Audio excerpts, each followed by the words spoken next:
اور کچھ ایسے ہیں کہ جو سرسر گناہگار ہیں، میں ہیں مسلمان مگر گناہگار ہیں. جب خدا انہیں گناہگاروں کو دیکھتا ہے ادھر اپنی رحمت کو دیکھتا ہے تو پھر اعلان کرتا ہے، اے گناہگاروں منہ پھیر دینے والوں جنہوں نے انتہا کر دی، معصیت کی، خطا کی، گناہوں کی انتہا کر دی ہے، مایوس نہ ہونا، تم دل توڑ کر ایک طرف نہ ہو جانا. اور میں صاف کہہ دوں، لا تقنطوا من رحمت اللہ، رحمتوں سے منہ نہ پھیرنا، مایوس نہ ہونا. تیرے گناہ کتنے ہوں گے تیرے گناہ، میری رحمت اس سے بہت بڑی ہے. ادھر آ کے ایک دفعہ مانگ کے دیکھ تو صحیح. تو رب العالمین فرشتوں کو فرماتا ہے کہ تم جانتے ہو نا میری رحمت کتنی ہے اور گناہگار کتنے ہوں گے. یہ کلمہ گو گناہگار جس طرح سخی انتظار میں رہتا ہے کہ کوئی سوال کرے تاکہ میں دروازہ کھولوں سخاوت کا، جس طرح رات کا اندھیرا غالب ہو جائے تو سورج کی روشنی تڑپتی ہے کہ مجھے دروازہ کھلے تاکہ میں اس اندھیرے کو لے کے بھاگ جاؤں. ظلم و عدوان جب زیادہ ہو جائیں تو عدل و انصاف لرزنے لگتے ہیں کہ ہمیں موقع ملے تاکہ ظلم و عدوان اور گناہ اور کفران کو دور کر کے اللہ کی رحمتوں کی برسات برسا دیں. اس طرح اللہ فرشتوں کو فرماتا ہے کہ یہ گناہگار ایک دفعہ سر سجدے میں رکھ کے روئیں تاکہ میں اپنا کرم برساؤں، اپنی بخشش کر دوں، اپنی مغفرت کر دوں. گناہ کتنے ہوں گے، میری رحمت بے حساب ہے. لیکن رحمت خدا بہانہ می جوید، بہانہ می جوید. اللہ کی رحمت قیمت نہیں مانگتی، وہ بہانے کا انتظار کرتی ہے.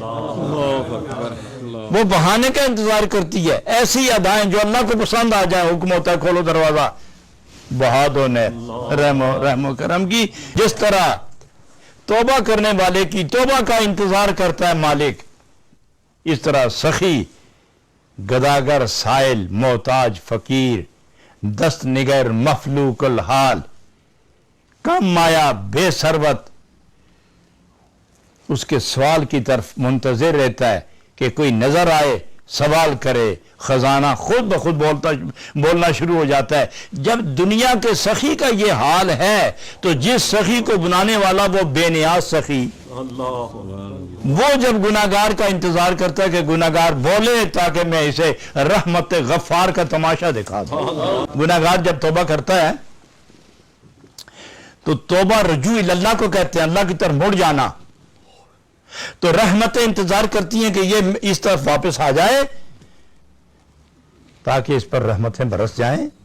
وہ بھی انتظار کرتی ہیں. اللہ کی بخشش، مغفرت یہ انتظار میں ہے کہ گناہگار منہ کھولے مانگے تاکہ میں خوشی سے اس کو کرم کر دوں. اور حقیقت یہ ہے کہ اگر گناہگار نہ ہوتا تو خدا کے کرم کا کون تماشا دیکھتا. اور اگر مغفرت نہ ہوتی تو یہ گناہگار بخشے نہ جاتے، اور گناہگار نہ بخشے جاتے تو وہ مغفرت کا خزانہ کس لیے اس نے رکھا ہوا ہے. اور کوئی چیز اللہ نے بے مقصد بنائی نہیں، کوئی شے بے مقصد نہیں بنائی.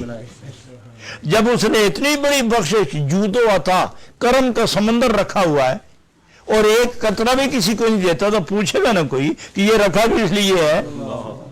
تو جب وہ گناہگاروں کو تقسیم ہونے لگے تو پھر فرماتا ہے آج کے دن کے لیے رکھا ہوا تھا کہ یہ سر سجدے میں رکھیں گے، توبہ کریں گے، ہم دریائے محبت میں، دریائے کرم میں، جود و کرم کے سمندر میں ہم طوفان برپا کر دیں. وہ گناہگار جو گناہ کرے اور تکبر بھی کرے اور توبہ نہ کرے، خدا اس سے بہت نفرت کرتا ہے. اور وہ گناہگار جو گناہ کرنے کے بعد فوراً توبہ کرے اور رو کے خدا کے حضور سجدہ ریزی کر لے، خداوند تعالیٰ اس نیکوکار متکبر سے اس گناہگار کو زیادہ پسند فرماتا ہے. تو حکم بھی یہی ہے کہ 100 بار بھی گناہ کرو واپس آؤ، رب کی طرف. تمہارا رب تمہاری سوچ سے بہت آگے ہے. واپس آؤ گناہ کر کے. تمہارا رب تمہارے تمام سوچ و فکر کے دائرے سے بہت آگے ہے اور اس کے کرم کی انتہا نہیں. اگر اس کے کرم کی انتہا ہوتی تو پھر وہ خدا کا کرم نہیں سمجھا جاتا. خدا کی اپنی ذات کی انتہا نہیں, اس کی کسی صفت کی انتہا نہیں ہے. رب العالمین ہمیں توبہ کی توفیق نصیب فرمائے.